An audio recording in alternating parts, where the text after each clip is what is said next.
こっちだ。兄様。戻ってこい。お兄ちゃん。We finally have new details about the brand new Fire Emblem game set to hit the 3DS actually pretty soon in Japan and next year in English. Here, I'm just going to talk briefly about a few little details that I picked up just reading a little bit of Japanese. Hopefully these will be some details that people won't have seen yet. I have looked on the internet for some analysis already, but I've tried to come up with a few things of my own that I don't think I've seen people cover before, so let's get into this. Firstly, we have official confirmation that the Avatar is actually going to be the outright main character of the game this time, as in the main Lord. Pretty much everyone saw this coming, and honestly, I really think that all the previous Avatar systems so far have actually been leading up to this. In Awakening, the Avatar was very much a main character, but sort of secondary to Chrom. Really, again, I think this was a testing grounds for making an Avatar as a complete main character on their own right. Kinda weird though, because a long time ago, Shozo Kaga, I think the original creator of the series, actually specifically said that he didn't think that the main character and the player should be the same, but anyway, let's briefly talk about a few more details in terms of the Avatar. Well, of course you'll be able to select their gender, and it seems like despite the fact that we're seeing default appearances here, there will still be some form of customization, given that an early trailer did show a map sprite of them with a slightly different hair color.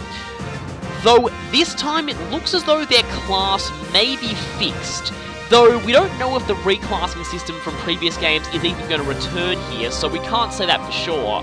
What we can say for sure though is the Avatar seems to have some kind of dragon transformation ability. Here we see the Avatar's dragon form in battle, and in the trailer you can see them using some kind of dragon power to open up a new path on the map, which sounds very interesting. This dragon form is unlike anything we've seen in the Fire Emblem series before. Or is it? Here's a freeze frame from the first trailer for this game.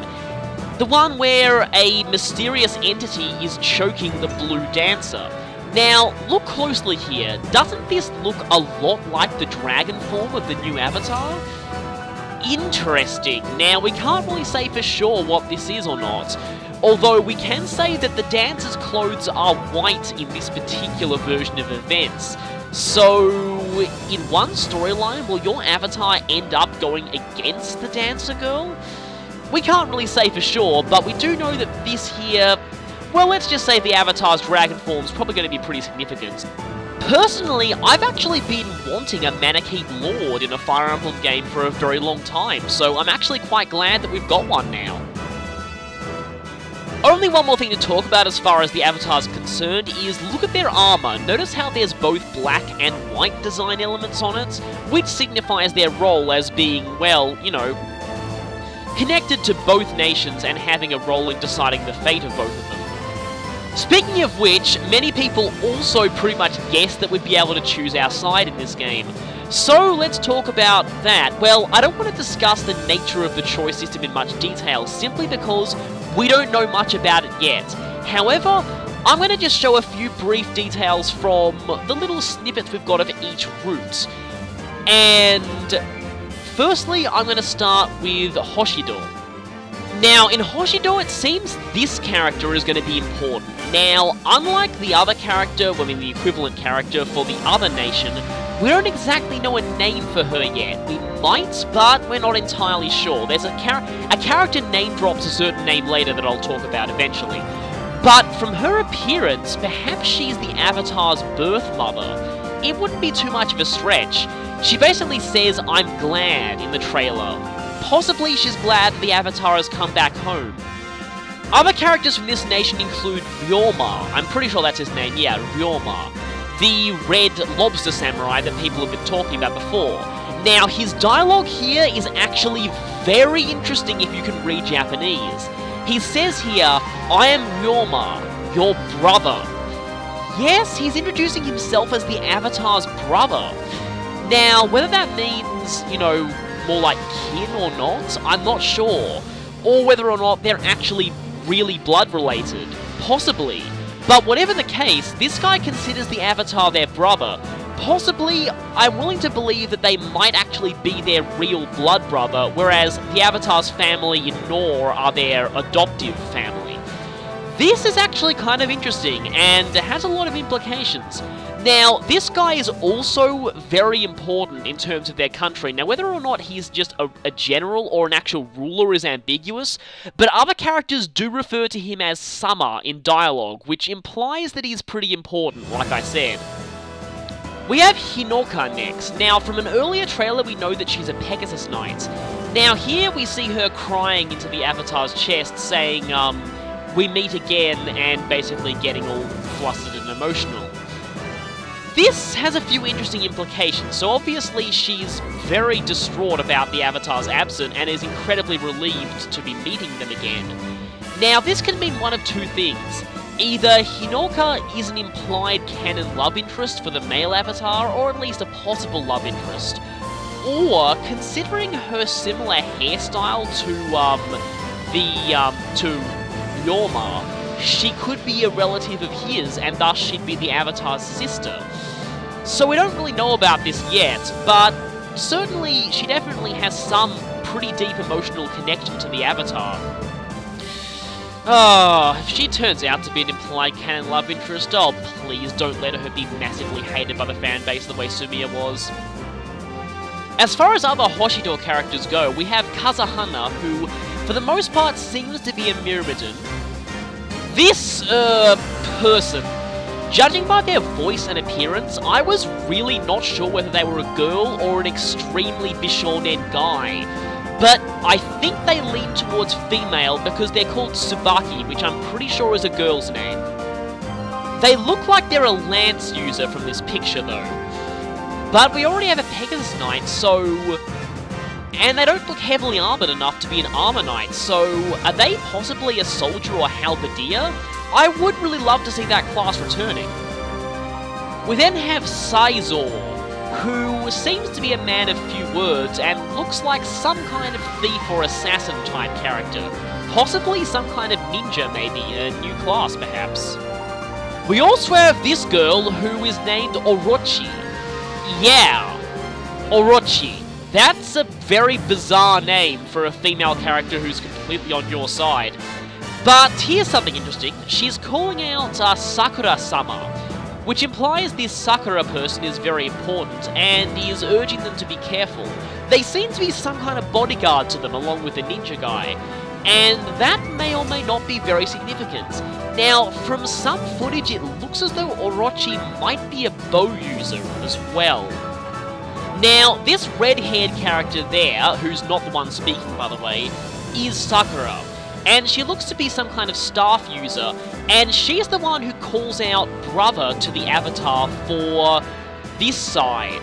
So, chances are, I think she might be the sister of Ryorma.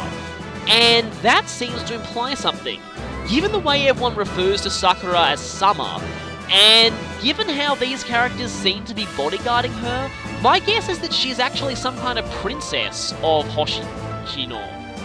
If that's the case, that probably would make Ryorma royalty. Then again, that's assuming that he's using the term brother literally and not metaphorically. He could very well be using it to mean my kin, but... Again, it does seem like this person is possibly the Avatar's sister, the red-haired one I mean, and seems to have a counterpart within the other nation. Both of them are staff wielders, interestingly enough, but we only know the name of this one, Sakura. Now, the reason why I've screenshotted this part of the dialogue is, Orochi here is referring to both Ryorma-sama and Takumi-sama.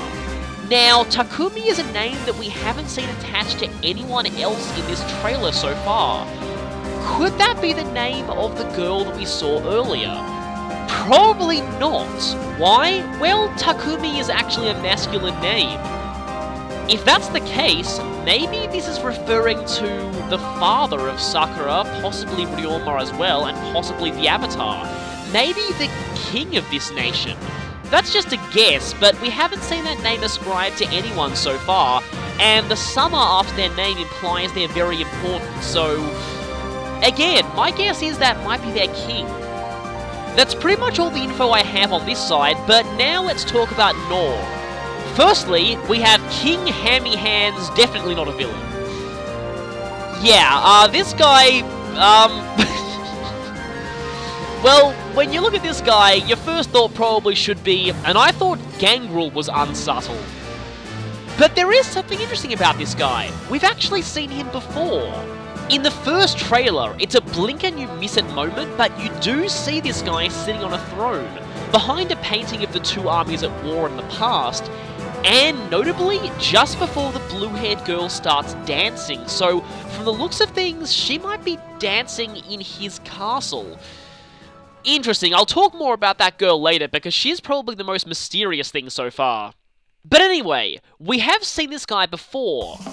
From this image, his name seems to be Garon, or Galon, I don't know, something like that.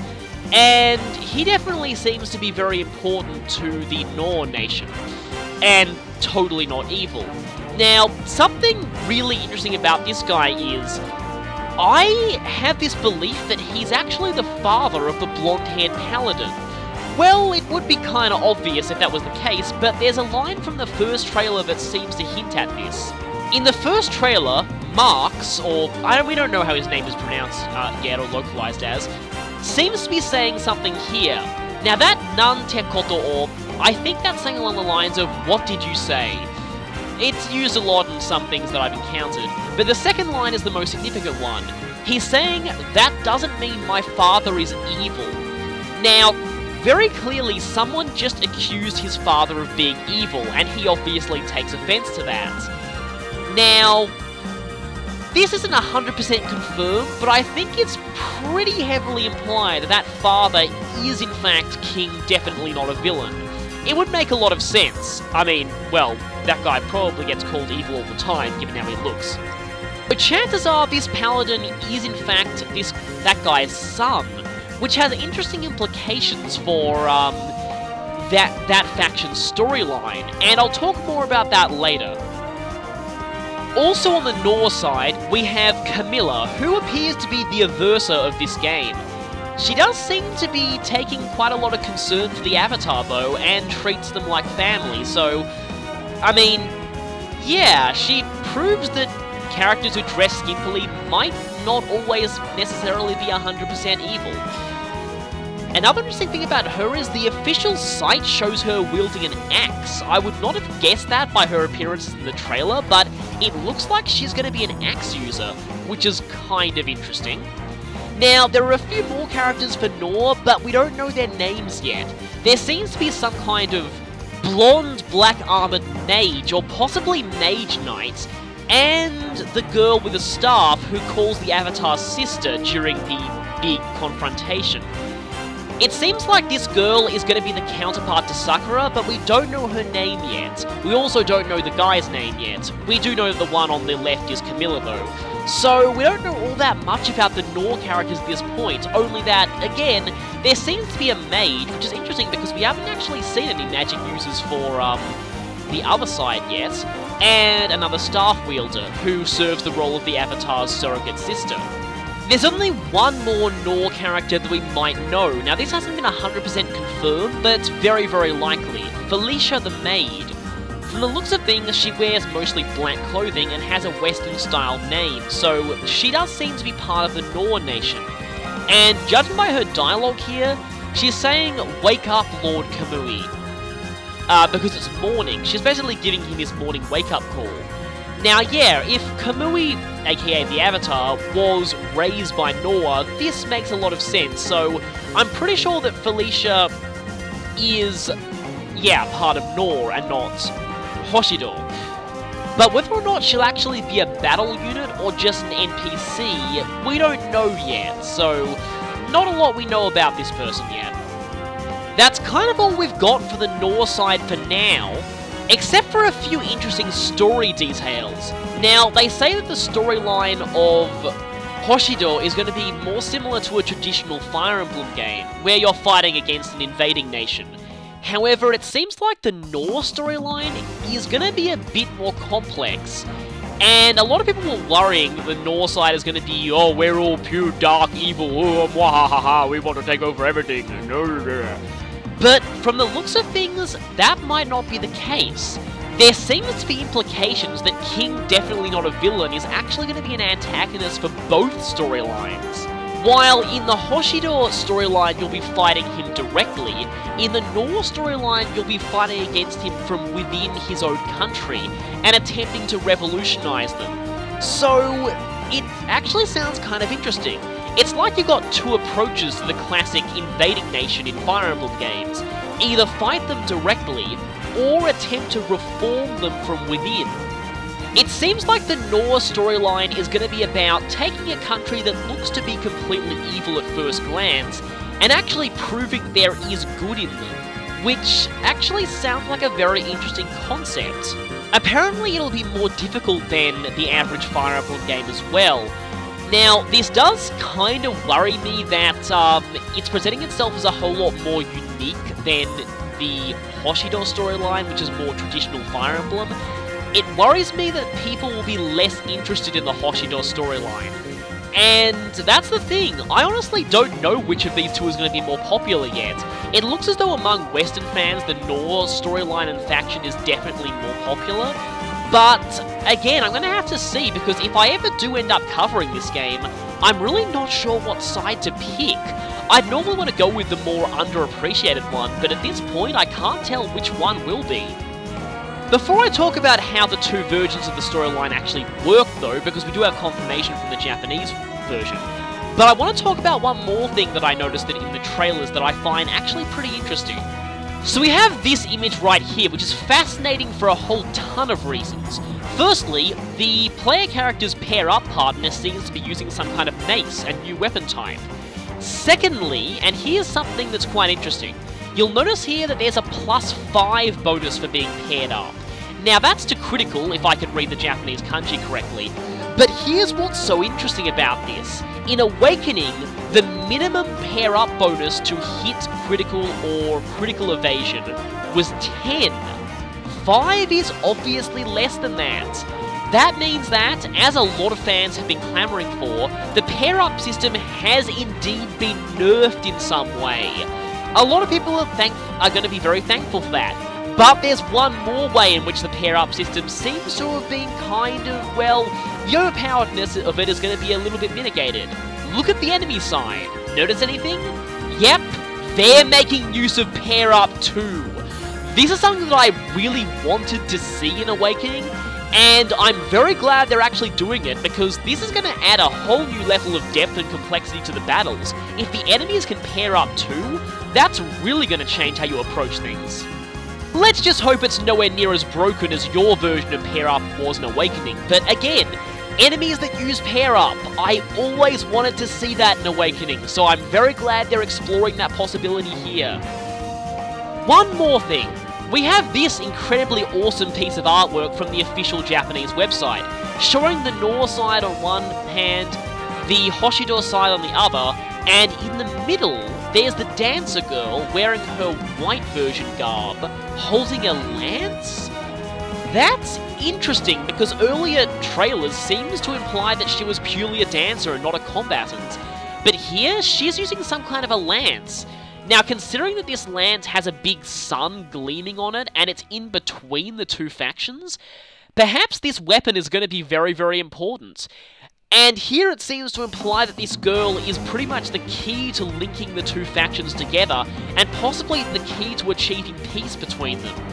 So we already kind of knew that, considering that her garb would change from black and white in some of the trailers, but that spear slash lance slash whatever, that looks very interesting. Oh, by the way, here's where I also found out that Camilla does seem to use an axe, so that's interesting. Now, finally, I'll discuss what we know from the Japanese Nintendo Direct. Here they explicitly confirmed that this game is actually going to come in 2 versions, just like a Pokemon game. One will be the Nohr version, and the other will be the Hoshido version. So that's kind of interesting. I know that a lot of people in the West really hate this kind of system because it's like supposedly encouraging you to buy 2 games to get the full experience. However, there is something to mitigate that. from what it seems like, the other route is available in the version that you don't have as DLC, and it's cheaper than buying the full game, which means you don't have to pay double price just to get the full story. Also, there's apparently going to be a third route DLC that involves the protagonist choosing neither faction. Now, that sounds very interesting. Possibly, maybe it'll involve him and the dancer girl going solo, because she seems to also be tied to neither faction. We don't know anything about this yet, though. There's also a Japanese Super Ultimate Limited Edition that includes both versions plus the DLC, but it costs a heck of a lot of money. That's just for the physical copy, though. Regarding the digital copy, it will always be the same. However, at a certain point, you'll be forced to make a choice. Once you make the choice, you'll be locked into whichever faction you chose to side with, and you won't be able to play the other storyline unless you download DLC.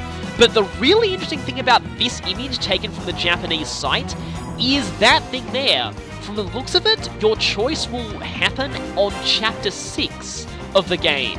So we have an explicitly confirmed point where the routes diverge. So, Chapter 6, I'd assume that it was pretty early in the game, and I'd assume that you'd play through a short number of chapters that were the same for both versions, and then you'd pick a side. That's kind of the feeling that I got. Perhaps that you play 3 of them as Nohr, or Nohr, or however you pronounce it, and 3 of them as Hoshido, just so you get a feel for both sides. Now, regarding both sides, there's a few interesting things. There's one, the possibility that certain characters might not be available in each version. A cutscene heavily implies that Ryoma is going to die in at least one path. And let's just be honest, it was pretty much to be expected. The real question is which path, though. You'd think it would be the Nohr path, but maybe not. Perhaps if you're playing the Hoshido path and Nohr is taking a more direct role in invading Hoshido, then this guy dies fighting them, protecting his country. And if you're playing the Nohr side, perhaps you'd be able to convince Nohr to call off their invasion and save this guy's life. So perhaps which side he lives or dies in is reversed. Again, this is pure speculation at this point. As far as speculation goes, I'm also going to point out that I'm pretty sure there's going to be some third greater threat that both nations end up putting aside their differences and allying to fight against. This threat may consist of some form of monsters because, well, here's one other screenshot. If you can read Japanese, you'll see that this monster is called a Nosferatu. Now, I'm wondering if they'll change that for the English version to prevent a conflict with a spell name. Now, in the Japanese Fire Emblems, there actually is a spell called Nosferatu, but it's the English version. In the English version, it's called Fenrir. But Nosferatu is a much more common spell name in the English game, so I'm wondering if they'll change this. But anyway, honestly, this monster looks more like a Frankenstein's monster than a Nosferatu to me. It also seems to be drooling, or at least dripping some kind of liquid in its actual animated appearance, so that's disturbing. But anyway, exactly where this monster comes from is not really explained, and Kamui seems surprised to see it, saying that he didn't expect a Nosferatu in a place like this, most likely the spring where he meets the girl. We don't know much about these creatures for now though, but from the looks of things, they're definitely going to be an enemy for both factions, because you can see here from the first trailer, the blonde-haired knight from Nohr is fighting what is very clearly one of these Nosferatu monsters. So, yeah, it looks like no matter what side you pick, these things are going to be a threat. How that plays into things, we don't know exactly yet. That's enough for this video. I hope you've enjoyed it, and I hope you've found out a few more details that you might not have known otherwise.